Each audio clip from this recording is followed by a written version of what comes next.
They always said the school was cursed, but of course, back then, I didn't believe in curses. I was a man of logic, reason, structure. Floors are built on concrete, rules are built on policies. Ghost stories? Just things parents whisper to keep kids in line. But Hollow Creek Elementary wasn't like other schools. It had, hesitant, a feeling. Not fear, not even dread. Just wrongness. Like walking into a room where someone's just been murdered. Even if everything looks clean, your gut knows something isn't right. The building looked normal. Too normal. Brick walls, low ceilings, bright posters. Laughter in the mornings, bells ringing, pencils tapping, teachers yawning. But under all that noise, something else breathed. A second silence. A stillness that didn't belong. It waited. You see, the school was built in the early 70s. The town was growing. They needed a new school, fast. Land was cheap on the south edge of Hollow Creek, where no one really built before. And for good reason. That land used to be a cemetery, an unregistered, unprotected, forgotten patch of graves, dating back to the 1800s. No fences, no records, just wooden markers that time had erased. The developers cleared the land anyway, poured concrete over it, called it progress. They moved the graves, people said. But the old woman who ran the flower shop next door told me once. They moved the stones, not the bones.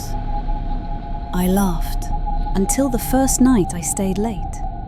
The janitor had called out sick. I was a new substitute teacher, eager to impress. Offered to help with some filing, cleaning, whatever the principal needed. It was 7:43 p.m. Sun long gone. Hallways dim. Motion lights flickering every few feet. I walked past room A3, the art room. The door was open. I remember stopping. I swear I had locked it earlier.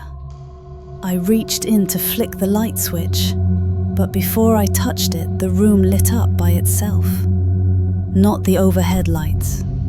Just a soft orange glow, like candlelight, flooding the room from somewhere behind the teacher's desk.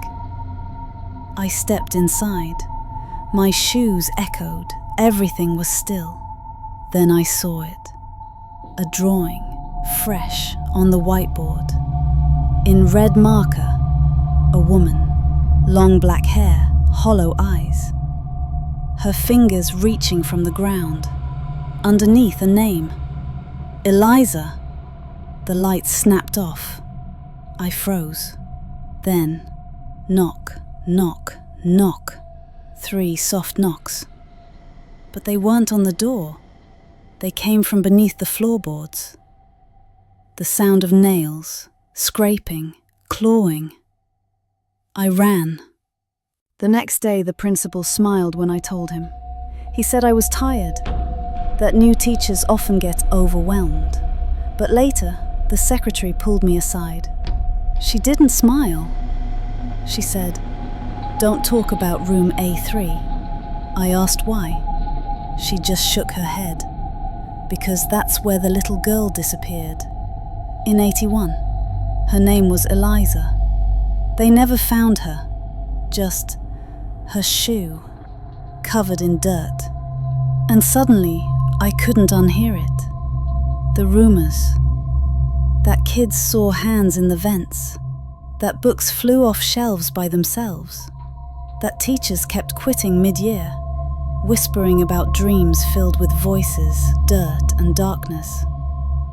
That at night, if you stood in the hallway near room A3 and stayed quiet, you could hear it. The scratching, And so, dear viewer, that brings me to why I'm here. Why I'm finally telling this story. Because I need someone else to know before they tear the building down. Before they bury the truth again. Tonight, I'll tell you everything. What the school tried to hide. What the town refused to admit. What I saw. What I heard. And what I still dream about. This is the story of Hollow Creek Elementary, where the graves were never moved, where the screams were never heard, and where the children still listen to the whispers beneath the floors. First, it was little things, the kind of things you could explain away if you really wanted to. A flickering light, a draft in the hallway, a book falling off a shelf. But at Hollow Creek Elementary, these things didn't just happen once. They happened every day. Always at the same time, always in the same places. The janitor, Mr. Lewis, was the first to notice. He said the hallway lights near room A3 would flicker every morning at exactly 7:16 a.m. Not 7:15, not 7:17, always 7:16. He joked about it, called it Eliza's wake-up call. But when the flickering lights were followed by the smell of earth and mildew, he stopped joking. One morning, he found muddy footprints leading from room A3 down the hall toward the front office. Tiny prints, barefoot, child-sized. They stopped at the front door, but the door was locked. The alarm had never gone off. No child was missing.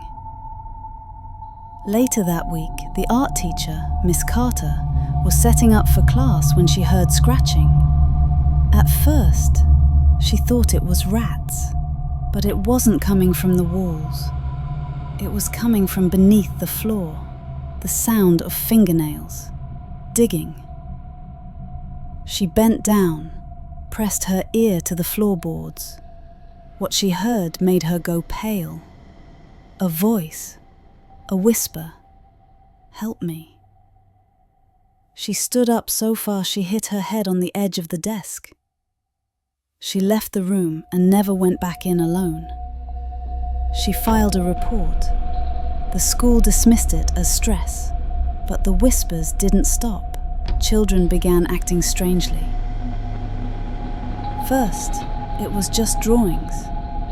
They started drawing the same woman over and over. Long black hair, hollow eyes, pale hands reaching up from underground. Some even gave her a name. Miss Eliza. One child told the guidance counselor, "She watches us during math class. She doesn't like numbers." Another said, "She talks to me at recess. She says the teachers lied." Then the sleepwalking started. 6 children, all in different grades, were found wandering the halls at night. One of them had no memory of how she got there. She was barefoot. Her feet were covered in dirt. Another boy was found curled up beneath the cafeteria tables, whispering, "She's under us, always under us." The school tried to keep it quiet.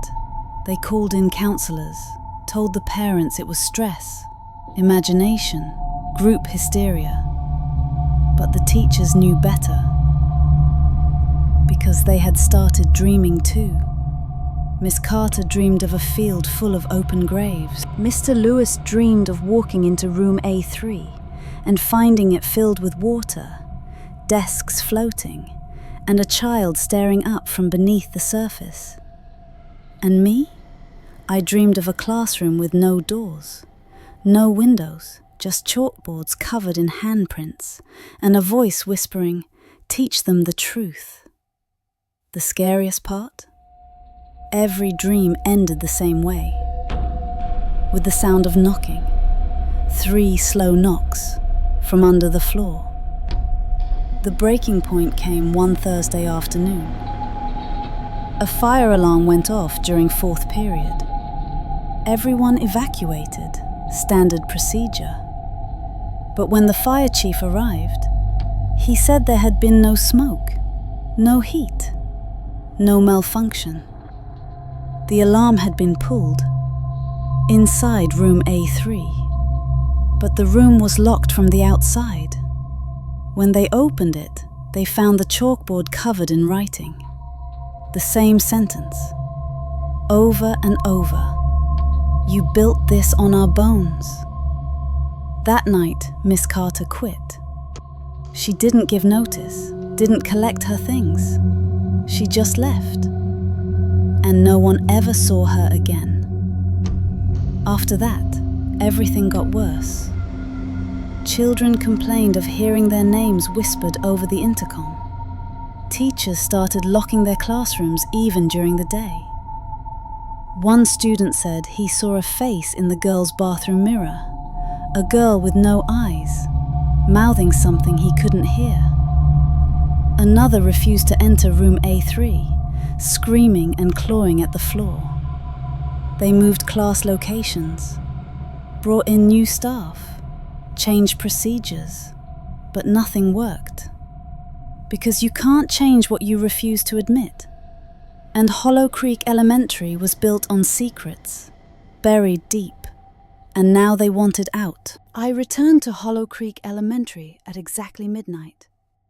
Not by accident, not on a dare, not even to prove anything. I came because I had to. Because the dreams had stopped being dreams. Because the knocking had followed me home. I waited until the town was asleep, parked 2 blocks away, wore black from head to toe. No flashlight, no phone. Just a voice recorder and a lantern, the old kind, oil-fed and flickering. Something about the soft, warm light felt safer than the blue-white glow of LEDs. The front gates groaned as I pushed them open. The wind stilled. It was as if the school knew I was coming, as if it had been waiting. The key I had copied weeks ago slid smoothly into the lock. The click echoed across the stone steps. Inside, the air was thick, stale, like something had died and refused to rot. My breath came out in clouds. The temperature was lower than outside, though the heater should have kept it steady. I walked down the central hallway. My footsteps were muffled, like the floor didn't want me to be heard. Like the wood remembered the children who once walked here barefoot in the night. I passed room A3. Didn't stop. Not yet. Instead, I headed for the main office. I needed answers before I descended into whatever nightmare waited beneath that classroom. The office was dark, save for the faint green glow of the emergency exit sign. I searched drawers, flipped through files. Most were mundane. Attendance records, lunch schedules, budget approvals. Then, tucked between folders, I found a brown envelope. It was unlabeled. Inside, photographs, black and white, blurry, dusty. One showed room A3, but before it was a classroom. The floor was dirt, a shallow pit. Inside the pit were bones. Dozens of them, small, human. Another photo showed a headstone being pried out of the ground. Eliza T. Harper, died 1872. The last image was a blueprint. The school had been built atop an orphanage, one that burned down, one whose records had mysteriously disappeared. I pocketed the photos. My hands were shaking. I walked back to room A3. The lantern flickered violently as I approached. The doorknob turned on its own. I stepped inside. The room was unchanged. Desks perfectly aligned. Blackboards spotless. But the air was humming, an almost imperceptible vibration in the walls. I closed the door behind me, set the lantern on the floor, sat cross-legged in the center of the room, clicked on the recorder. "Tell me," I whispered. Silence. Then, scratching. A long, slow drag of nails across the underside of the floor. 3 knocks. "Tell me who you are." A voice, faint and far below. "We are the Forgotten." The floor beneath me cracked, just slightly, but enough to see movement below. Pale fingers. A hand. Then another. They clawed upward. Not violently, but pleadingly, reaching. I didn't run.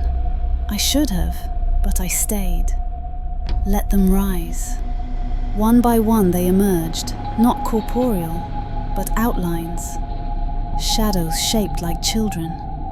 Dozens of them. Silent. Watching. Then the room shifted. The walls bent. The chalkboards wept black liquid. My ears rang. And she appeared. Miss Eliza.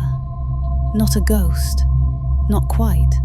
Her face was pale, her eyes 2 bottomless voids. Her dress tattered, as though it had burned and never stopped burning. Her voice was a hiss of wind through dry leaves.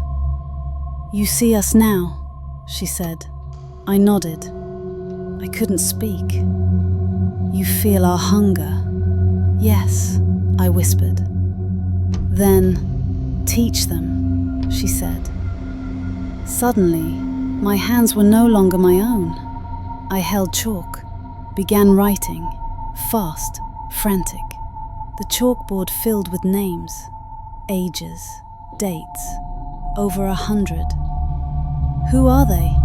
I asked. "Our children," she answered. "Buried, forgotten, hidden, lied about." The room grew colder, and then I saw it. The floor began to lift, not collapse, rise, like the dead beneath were pushing upward.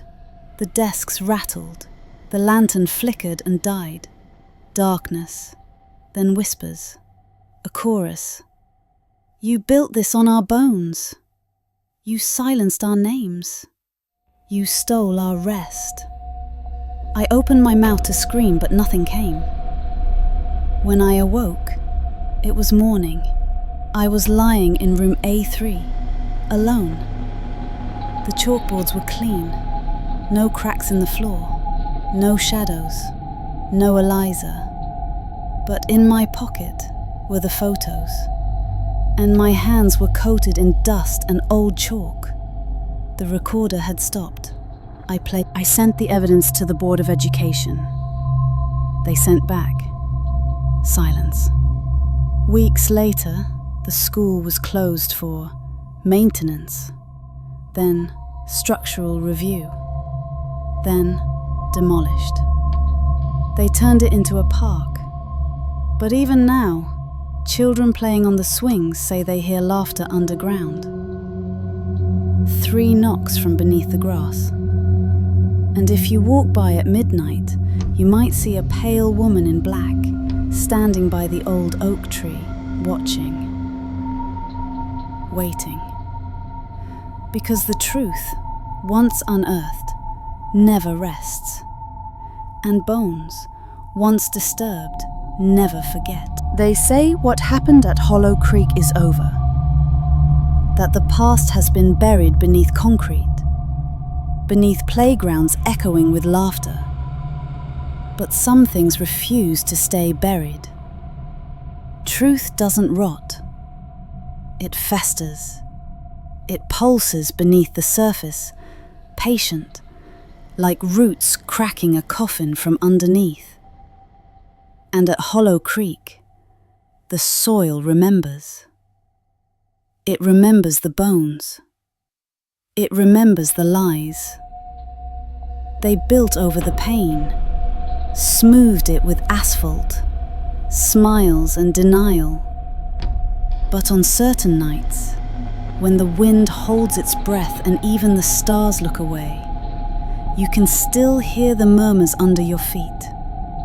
Not voices, not exactly, more like pressure, like something trying to breathe through the earth, wanting out.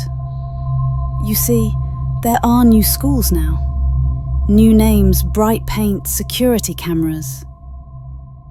But something old followed them there. A shadow, a story, a soul. The janitor swears he hears bare feet behind him when he's locking up. Always wet, like someone crawled in from the dirt. Teachers report whiteboards wiping themselves clean, markers standing upright in the middle of the night. One student refused to enter room 2B.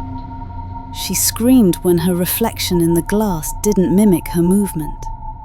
Another pointed to an empty desk and whispered, "She sits there, Miss Eliza." They called it imagination, just like they always do, until the knocking started again. 3 slow, deliberate knocks. Always beneath the floorboards. Always when no one else is watching. And now, it's louder. Now, it's closer. Because Miss Eliza is no longer waiting. She's searching. Searching for the ones who laughed. The ones who lied. The ones who forgot the names carved into the wood of her classroom. The ones who paved over the graves like nothing ever happened. You think you're safe because you weren't there? Because your school isn't named Hollow Creek. Names can be changed. Buildings can be rebuilt. But ghosts don't care about names. They follow memory. They follow guilt. And when the truth finally comes knocking on your floorboards, don't you dare say it's the pipes. Don't you dare laugh it off like it's just the wind. Look down, listen carefully, and pray she's not already standing behind you, because if you turn around and you see her face, if you meet those hollow, burning eyes, it's already too late. You won't scream. You